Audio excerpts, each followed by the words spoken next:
Buenos días y bienvenidos.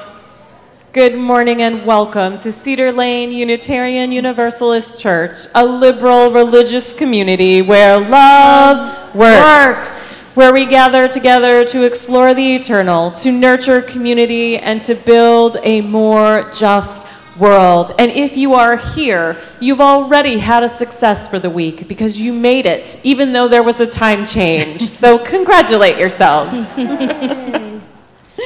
If you are new to Cedar Lane, we have a small gift for you. Please raise your hand and keep it raised for a moment so that our ushers can find you. And please join us after the service for coffee and conversation. If you choose to use a yellow mug, our members and friends will be sure to greet you, because here at Cedar Lane, yellow means hello. If you're watching us online, whether in the moment or catching up with us later, a special welcome to you. We are streamed across the globe. We are in hospital rooms, we are in hotel rooms, we are in family members' homes all across this nation and the world as our members travel to visit family that are sometimes ill or sometimes that live in different places. So know that wherever you are, Cedar Lane can be with you. In this caring community, the pastoral visitors are an extension of the ministry team. Joanne Jersey is today's on-call pastoral visitor. She's available during and after the service at the Joys and Sorrows candles. Please reach out to her if you would like support during or after the service. At Cedar Lane, the choir has traditionally expanded its offerings to encompass requiems and choral works with themes of remembrance and comfort. In this Sunday's services, there will be 5 distinctly unique works. And if you look at the back of your order of celebration, there's a lovely note about today's music that's been written by Dr. Segrezi. And I want to draw special attention to the song that will be sung in memory of Damon Miller, who was a stalwart member of the choir and Gruppo Piccolo, which was a chamber choir. And y'all, can you believe our Falling for Cedar Lane auction is next week? I feel like it just sort of sprung up on me. We're going to be auctioning off this amazing quilt. There'll be raffles and food and fun, so if you haven't registered, please do so today. I also want to highlight that volunteer signups for our annual Homeless Shelter Week will be commencing in the lounge. Sandy Shaw will be out there. So we work with a women's shelter, and once a year we provide a week of their meals. So it takes a whole congregation to make that happen. Please see Sandy in the lounge. Next Sunday's service will be a celebration of Diwali. And I believe that Cammie... Yes, Cammie Boyle is organizing a play, and if your children are interested in participating, please see Cammie. She's over there on the side of the church. And we will be celebrating the end of Diwali with a special spirit experience on November 18th. Also on November 18th, we're doing child dedications. So if your child hasn't been dedicated yet, please email me this week so we can get them on the list. In this caring community, we do something very special. Twice a month, we share our offering plate with a nonprofit organization that is doing great works in our community. And this week's recipient is really close to my heart. They used to be called Hospice Caring. They're now called Caring Matters, but they provide non-medical hospice services, wraparound care for families free of charge. And here to talk about it is Jim Rossi, who is the Director of Adult Bereavement Services. Welcome, Jim.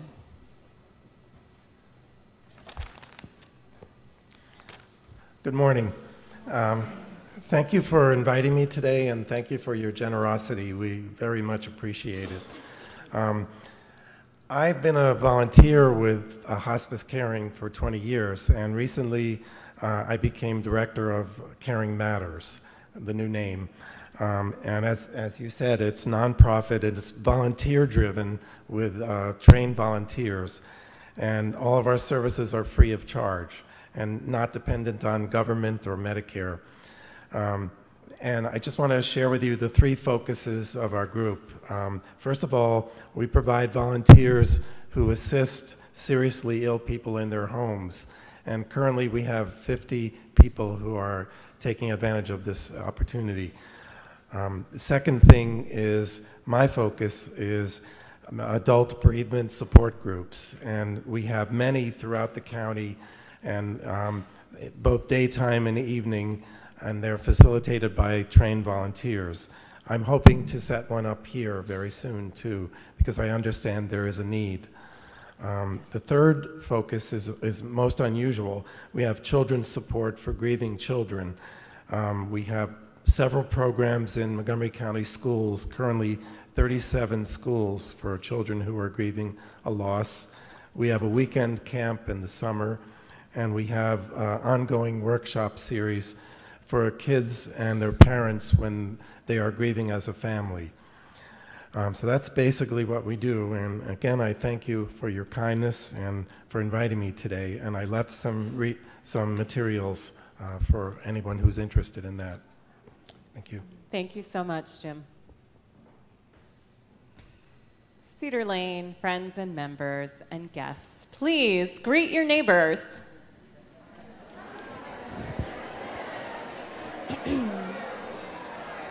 I'm going to try to... I wish we could keep this really short because we're already a little bit. But we'll walk down and walk back up. Yeah.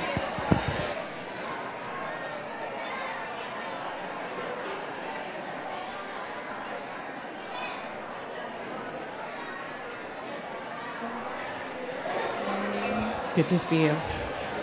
The earth, the air, the fire, the water, return, return, return, return. The earth, the air, the fire, the water, return, return, return, return. Aye, aye, aye, aye, aye, oh, aye, oh, aye, oh, aye, aye, aye, aye, aye, oh, aye, oh, aye, oh. The earth, the air, the fire, the water, return, return, return, return. The earth, the fire, the water, return, return, return, return.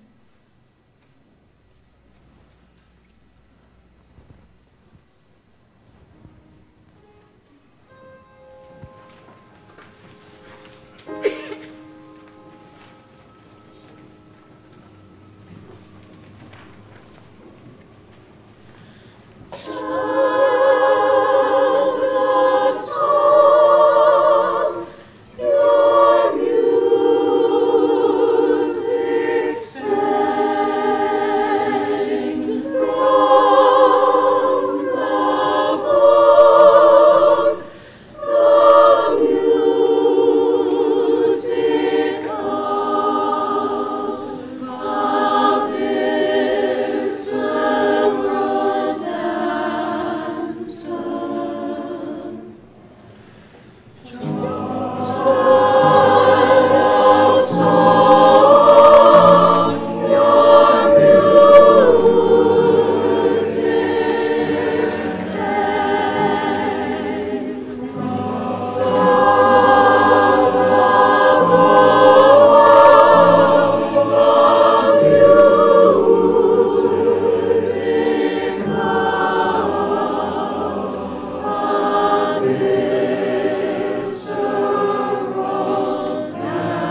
Wonderful, thank you. As Sarah Preston and Hanley Muller come forward to kindle our chalice, please rise in body and/or in spirit to read the words in your order of celebration. There you go. We kindle our chalice as a sign, a symbol of ancient fires, burning away the past to illuminate the future. May its light serve as a beacon of love for all those who mourn, and as a guide for the presence and legacy of all those we remember. You may be seated.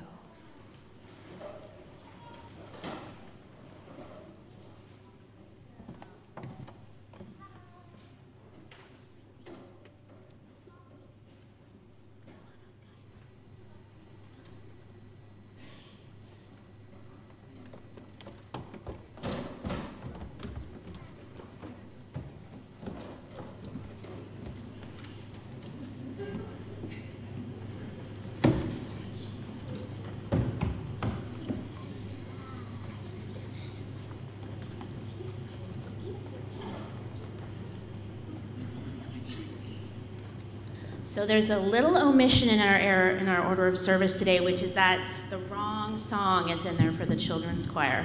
The song they're singing is called Quiet Holy Grace, and it was written for you children to sing after 9/11 to help them process the situation in the world at that time. And I felt it was very appropriate for our children now to sing these same words.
Thank you, children.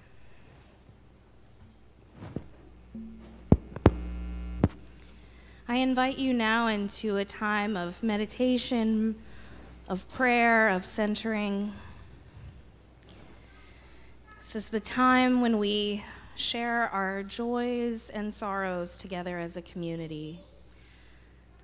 So as a symbol of that, I'm going to play the heartbeat on this drum, and I invite you to join me with your hand over your own heart, playing that rhythm, that life-giving rhythm.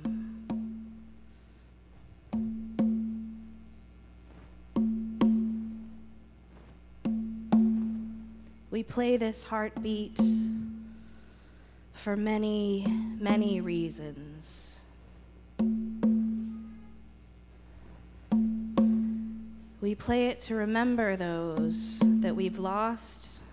We play it to hold those in our community right now. For those living through milestones of life, we play the heartbeat.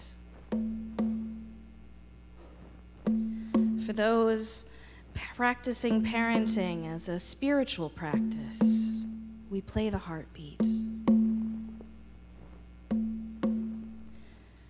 We play the heartbeat for those who are living with and caring for people with grief and chronic pain.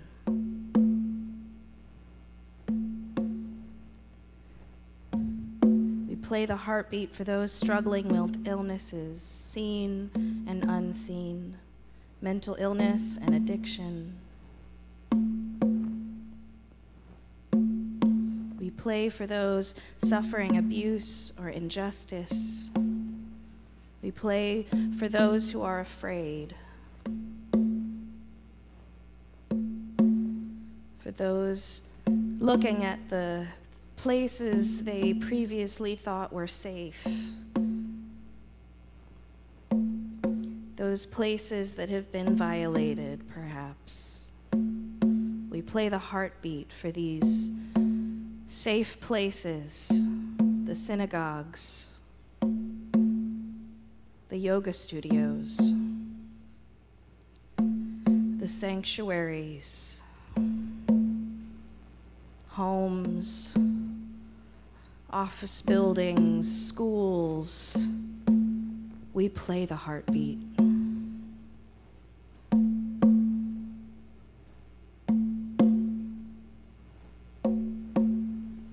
We play the heartbeat for our music director, Henry Segrici, who lost his mother this past week on Monday, Anna Segrici.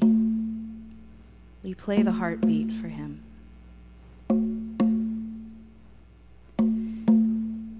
For Ellen Kelly, who's recovering well in Denver, we send her good healing vibrations to her and Jim.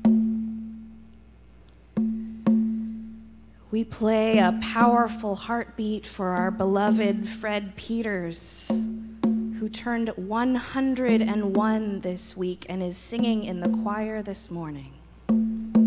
We play a powerful heartbeat.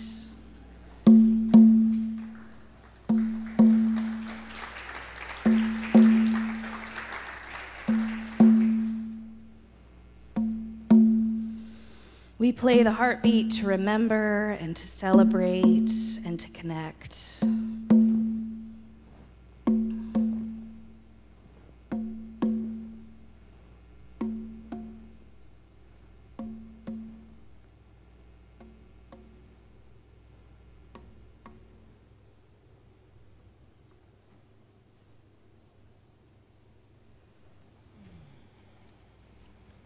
A tradition of this community is that once a year at this service, our All Souls service, we honor the memory of the members who once sat beside us, but who have passed in the last year. And we do that by saying their names aloud as the choir rings a bell for them.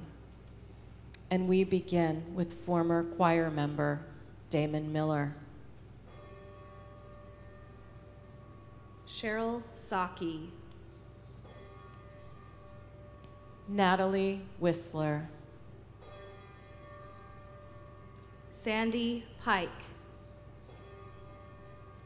Phil Brown, Rusty Flint, Mona Milam, Jeffrey Leonard,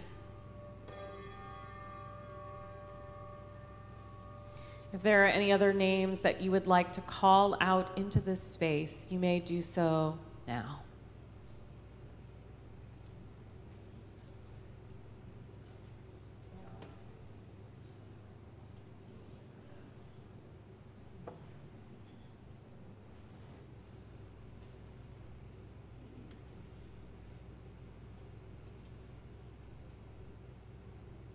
Spirit of life and love, the one that we call by many names.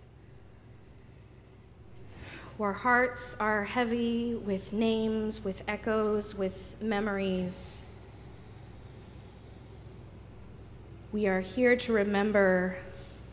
We are here to grieve together, to mourn together, to celebrate together. And now, in this silence, let the hush fill your ears as the children suggested. Let the hush fill your ears. And those grieving a loss, commemorating an anniversary, you're invited to stand as we hold you.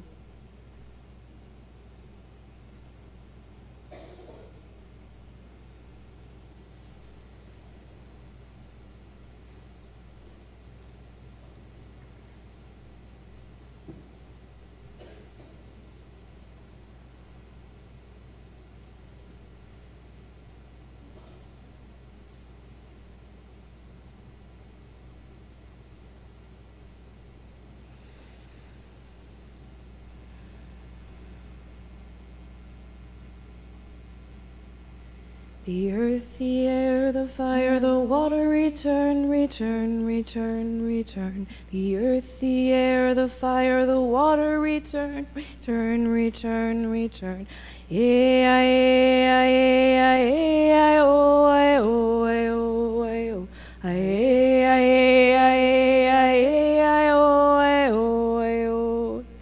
The earth, the air, the fire, the water, return, return, return, return. The earth, the air, the fire, the water, return, return, return, return.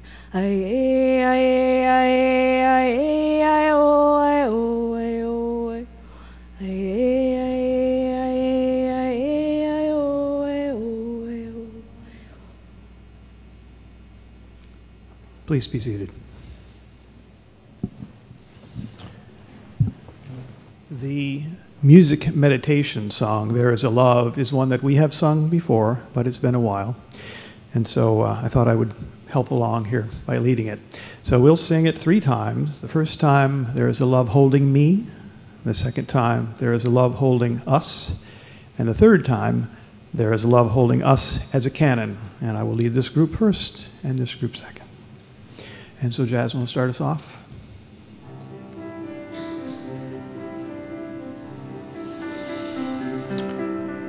There is a love holding me.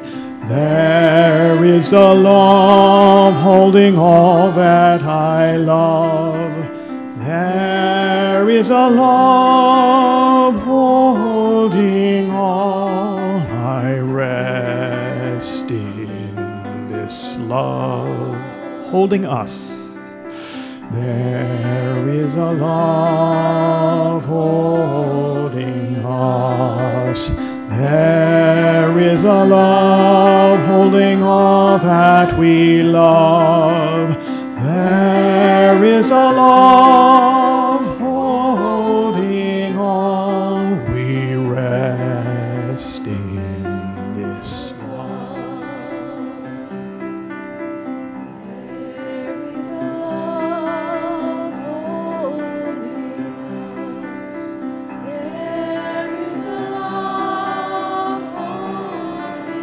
all.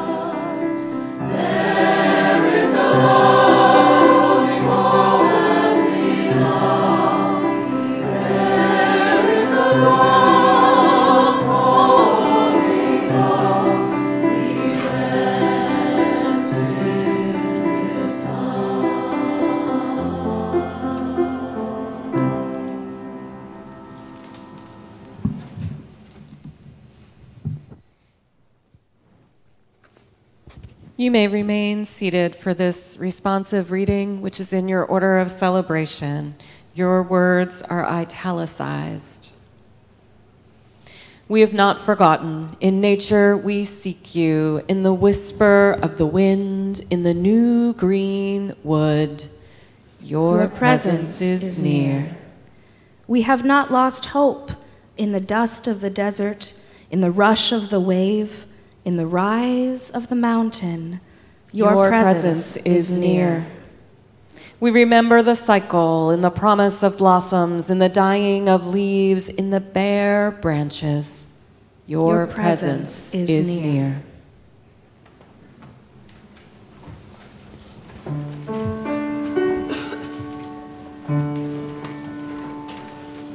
Every night when the sun goes down, every night when the sun goes down, every night when the sun goes down, I hang my head and mournful cry.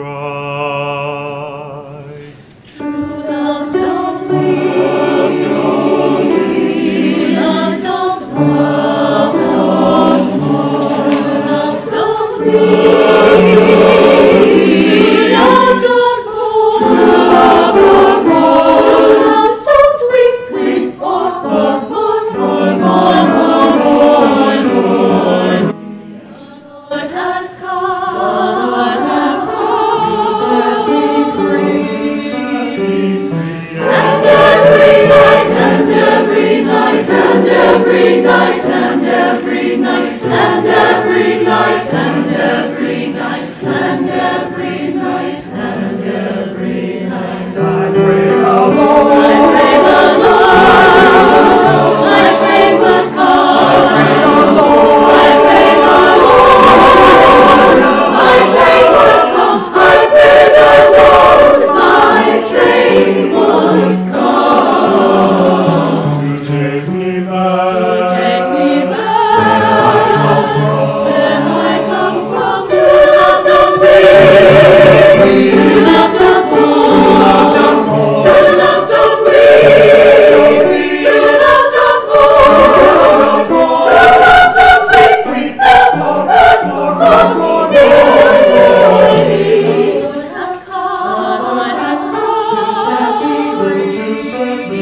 And every night, and every night, and every night, and every night, and every night, and every night, and every night, and every night, and every night, and every night, and every night, and every night, and when I rise up in the sun, and when I rise up in the sky, if you look up quickly, you can see me passing by. On wings of silver, I will fly. if you look up quickly, you can see me passing, passing, passing by. On wings of silver, on wings of silver, on wings of silver.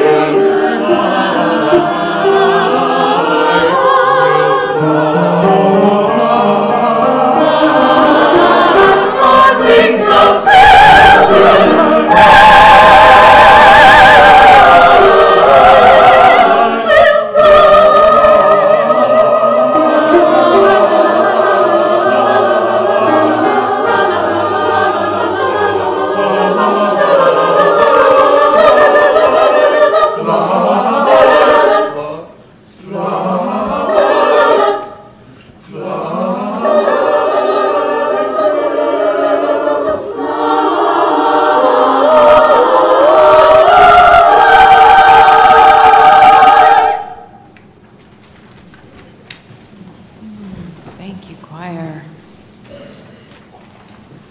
Some of the loss that weighs on our hearts is because we've had a recent loss in our lives, and still others may even be decades or more old, but they live on in our hearts.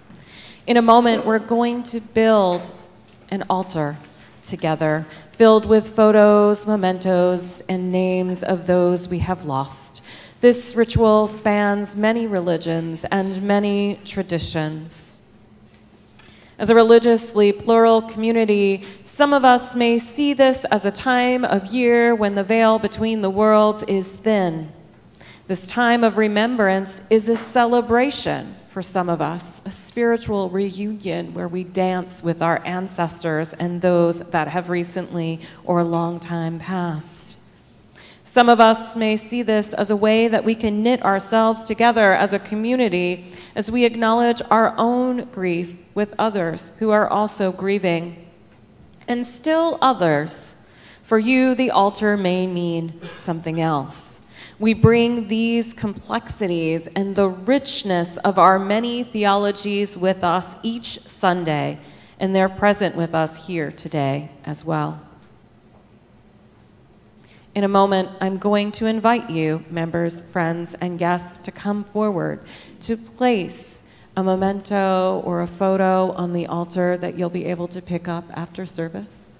Or if you don't have a memento with you today, there are wonderful hearts on paper, and you're invited to drop those into the community water while saying the name of your loved one as you place it in the community water. And after the closing hymn, Kristen and I are going to move through the doors, and we invite you to join us at the Memorial Garden where we will be releasing the water.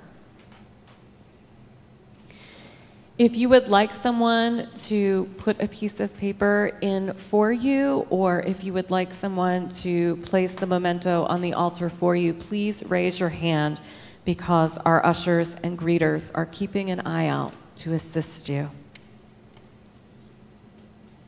So let us begin then in this sacred practice of remembrance as the choir sings us through our grief.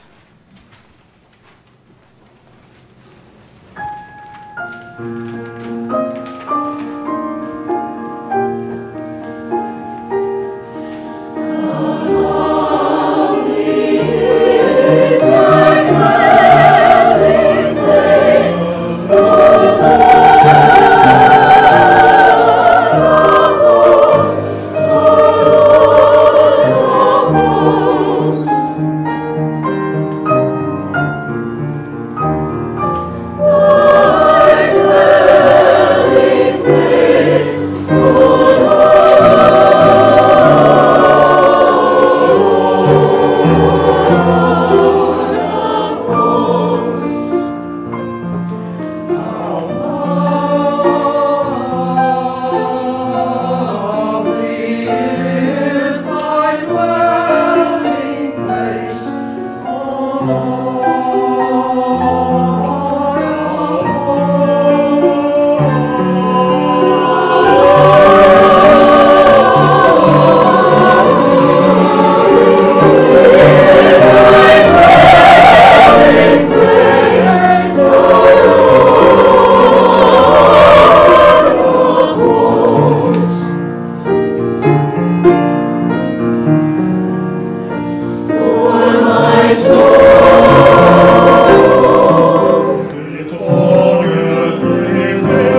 O beloveds who we have lost, your presence is near.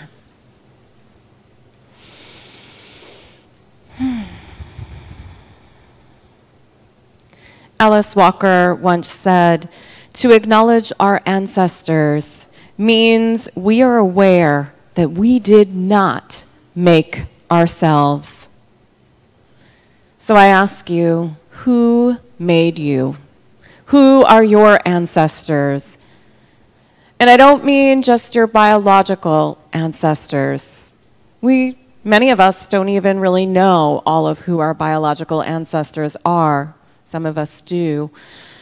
But maybe adopted people who have drawn us into their embrace, created community with us, and held us.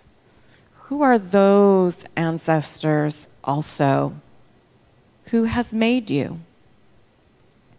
I heard a story once about a grandfather and a grandson going fishing on a day much like today in upstate New York, where you could smell the wood smoke and taste it in the air.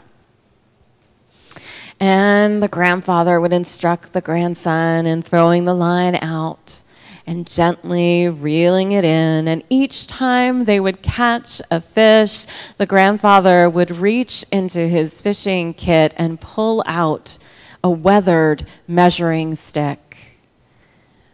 And if the fish were smaller than a certain mark, they would get thrown back in. And if the fish were larger than this measuring stick, they would also get thrown in. And the grandfather explained that if a fish is too small, that's not something that we want to take from its place. Instead, we want to put it back. That's the ethical thing to do. So the grandson asked a very natural question and said, "So why then are you throwing the big ones back?" And the grandfather explained that this carefully crafted measuring stick fit perfectly in his frying pan.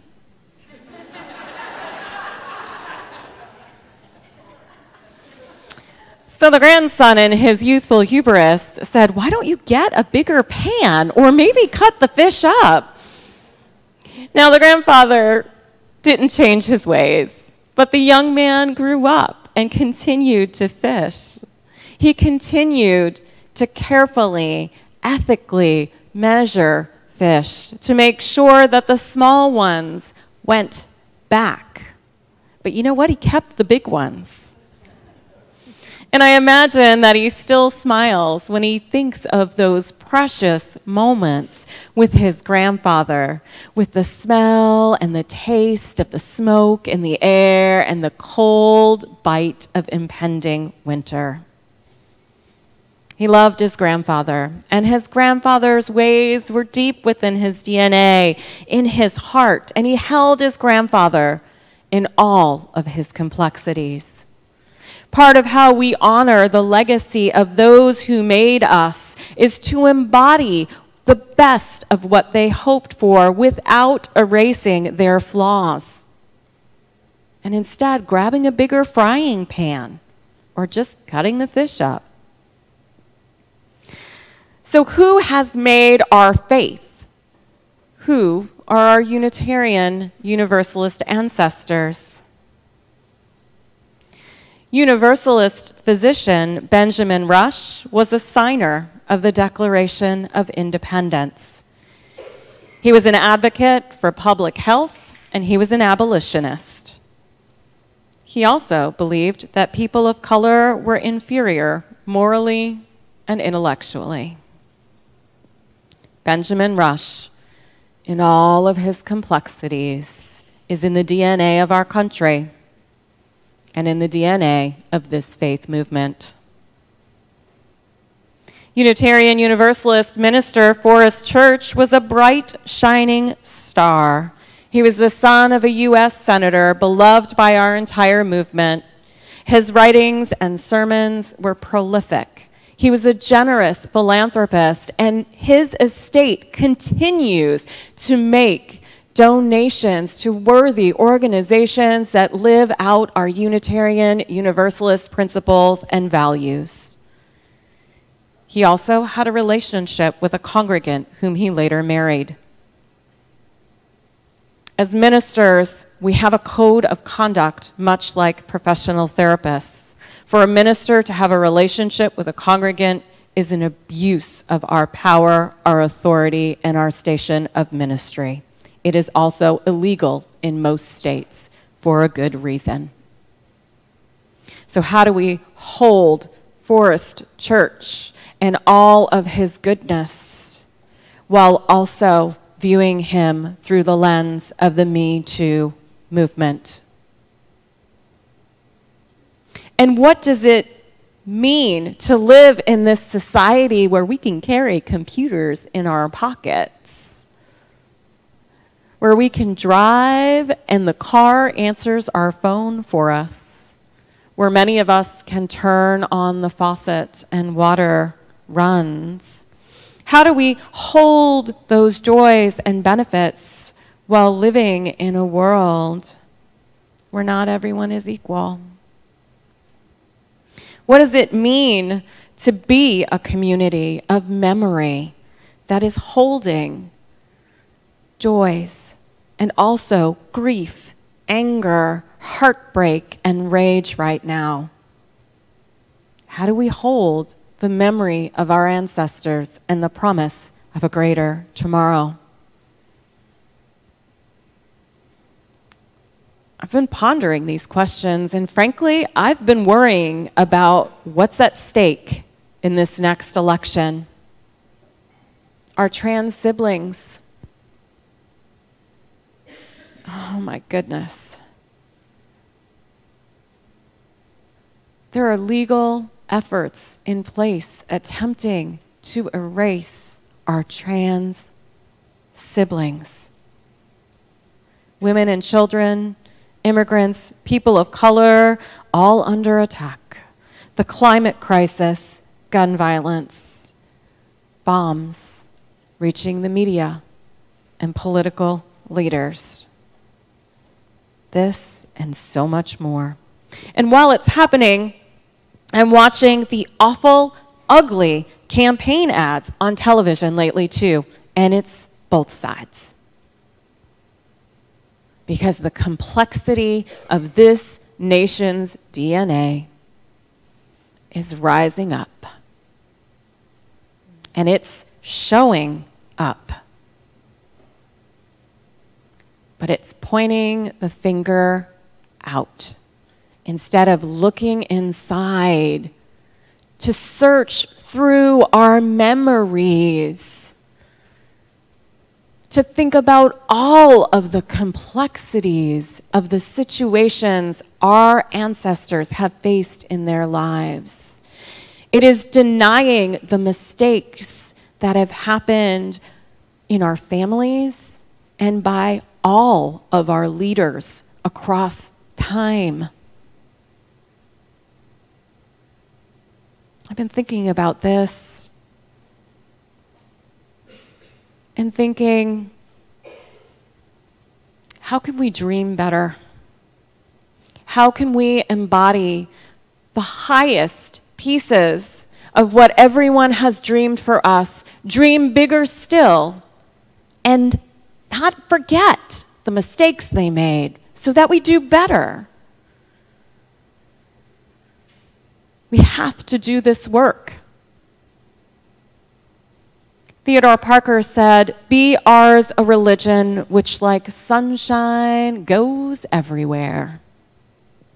Our faith is meant to shine a light in dark corners, not to obscure the darkness, but to illuminate it. Our principles call us to be in accountable relationship to each other as we do this work of revealing what has been in those corners, and then to work together to build a more just world. And the key words here are accountable relationship. That means that we're required not only to participate in this process, but also to keep others participating in this process, even when they break their vows or we break ours. The democratic process is important to Unitarian Universalists. It is our fifth principle. And we live that principle when we have our congregational meetings, where members show up to share voices and be accountable to each other. Nationally, we have an important opportunity coming up in 2 days to act with faith, to participate in democracy, and to hold each other accountable. Has anyone voted yet? Excellent. Good. And if you haven't voted yet, when you are in that booth, think of your ancestors. Think of our country's ancestors. Think about who came before us and do better. Think about who we are accountable to, the people beside us, the children downstairs, and the generations that come after us. And choose wisely. And then whoever wins, hold them accountable. Because we are meant to be in mutually accountable relationship. That is what democracy is. And it doesn't end when we leave the polling place.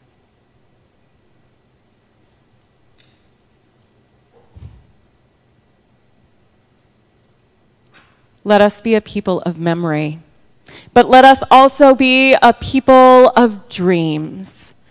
Let us dream of a better world and act accountably to each other as we move to create this better, more just world together. May it be so. Amen. And blessed be. In just a moment, the ushers will come forward as we engage in today's offering, which again we are sharing with Caring Matters. But I invite you once again with the words of the Reverend Dr. Bill Schultz, who reminded us that the most defiant thing we can do as Unitarian Universalists is support our congregation by giving generously. We don't receive government funds. Our pulpit is free. So let's keep it free and give defiantly. Your offering will now be gratefully received.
For the gifts we have given and the gifts that we receive, we offer our deep gratitude as we travel this road together.